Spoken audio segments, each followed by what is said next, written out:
Hi friends, வணக்கம். Welcome back to my channel. லேடிஸ்க்கும் school போகிற குழந்தைங்களும் இருக்கிற பெரிய பிரச்சனையே இந்த பேன் பிரச்சனை தான்.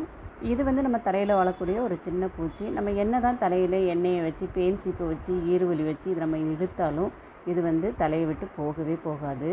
நம்ம பேன் சீப்பை வச்சு சீவும்போது பெரிய பெரிய பேன் கூட வந்துடும். ஆனால் இந்த குட்டி குட்டி பேன் ஈரெல்லாம் வரவே வராது. அதுக்கு பதிலாக நம்ம தலையில் இருக்கிற முடி தான் சேர்ந்து வரும். எங்கள் வீட்டில் இருக்கிற குட்டீஸ்க்கும் இந்த மாதிரி தலையில் நிறைய பேன் இருந்தது. அதை நான் எப்படி ஈஸியாக சரி பண்ணேன் அப்படின்றத இந்த வீடியோவில் உங்கள் கூட ஷேர் பண்ணிக்கிறேன். வீடியோ ஸ்கிப் பண்ணாங்க, ஃபுல்லாக பாருங்கள். தலையில் பேன் ஈரெல்லாம் நிறைய இருக்குதுன்னு சொல்லி டாக்டர்கிட்ட கன்சல்ட் பண்ணிவிட்டு வாங்கினது தான் இந்த ஷாம்பு. இந்த ஷாம்பு பார்த்திங்கன்னா எல்லா மெடிக்கல் ஷாப்லேயும் கிடைக்கும். இதை ப்ரைஸ் 250 ருபீஸு. இது ஆன்லைன்லேயும் அவைலபிளாக இருக்குது. ஆன்லைனில் பார்த்திங்கன்னா 200 ருபீஸ்க்குள்ளேயே நம்ம இதை வாங்கலாம். இந்த ஷாம்பு பார்த்திங்கன்னா நம்ம நார்மலாக யூஸ் பண்ணுற மற்ற ஷாம்புக்கெலாம் ஒவ்வொரு ஷாம்புக்கும் ஒவ்வொரு ஃப்ளேவர் இருக்கும் இல்லையா, அதே மாதிரி தான் இந்த ஷாம்புக்கும் ஒரு ஃப்ளேவர் இருக்கும். இதோட கலர் பார்த்திங்கன்னா லைட் ஆரஞ்சு கலரில் இருக்கும். இந்த ஷாம்பு வாரத்தில் ஒரு தடவை இல்லை 10 நாளைக்கு ஒரு தடவை நம்ம அப்ளை பண்ணும்போது தலையில் இருக்கிற பேன் ஈறு எல்லாமே செத்து வந்துடும். ஸ்கூலுக்கு போகிற பசங்களுக்கு தான் இந்த பேன் தொல்லை அதிகமாக இருக்கும். இதை நம்ம தலையில் அப்ளை பண்ணும்போது தலையில் ஆயில் இருக்கக்கூடாது. அதனால் நீங்கள் ரெகுலராக யூஸ் பண்ணுற ஷாம்பு போட்டு முதல் நாளே நல்லா தலையை வாஷ் பண்ணிடுங்க. இந்த ஷாம்பு அப்ளை பண்ணும்போது ஸ்கால்ப்பில் நல்லா அப்ளை பண்ணிக்கோங்க. அப்புறம் ஹேர் லேயர் பை லேயராக எல்லா இடத்துலையும் இதை அப்ளை பண்ணிக்கோங்க. ஆயில் நம்ம மசாஜ் பண்ணுற மாதிரி மசாஜ் பண்ண வேண்டாம். ஜஸ்ட்டு நம்ம ஹேர் எல்லாத்துலேயுமே அப்ளை பண்ணி விட்டுருங்க.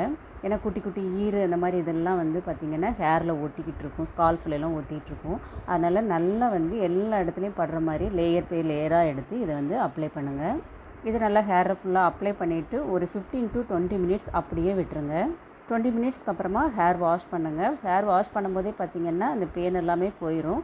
அதுக்கப்புறமா ஒரு பெரிய பல் சீப்பு எடுத்து நல்லா சீவி விட்டிங்கனாலே தெரியும். சீப்பில் நம்ம தலை வாடுற இடத்துல கீழே பார்த்திங்கன்னா நிறைய பேன் இருக்கும். இந்த மாதிரி தலை ஈரமாக இருக்கும்போதே பெரிய பல் சீப்பு வச்சு சீவும் போது பார்த்திங்கன்னா எல்லா பேனுமே சீப்பில் செத்து வந்துடும். ஃபஸ்ட் டைமே நம்ம இந்த ஷாம்பு அப்ளை பண்ணி தலையை அலசும் போதே எவ்வளோ தூரம் பேன் குறைஞ்சிருக்கு அப்படின்ற டிஃப்ரென்ஸ் நமக்கு தெரியும். நம்ம ஃபஸ்ட் டைம் அலசும் போதே இந்த பேனெல்லாம் வந்துட்டால் கூட குட்டி குட்டி ஈரெல்லாம் இருக்கு இல்லையா, அதெல்லாம் 3-4 நாளையில் கொஞ்சம் பெருசாகி வந்துடும். அதனால் நம்ம வாரத்தில் ஒரு தடவை இல்லை 10 நாளைக்கு ஒரு தடவை இந்த ஷாம்பு அப்ளை பண்ணி ஒரு 4 தடவை இந்த மாதிரி நம்ம ஊற வச்சு அலசும் போது தலையில் பேன் ஈறு எதுவுமே இருக்காது. இந்த ஷாம்பு யூஸ் பண்ணுறதுனால எங்களுக்கு எந்த வித சைடு எஃபெக்டோ எதுவுமே இல்லை, ஹேர் ஃபால் அந்த மாதிரி எந்த தொந்தரவுமே இல்லை. ஒரு மாதத்துக்கு அப்புறம் பார்த்திங்கன்னா தலையில் பேன் ஈறு அந்த பேனோட எக்கு எதுவுமே இருக்காது.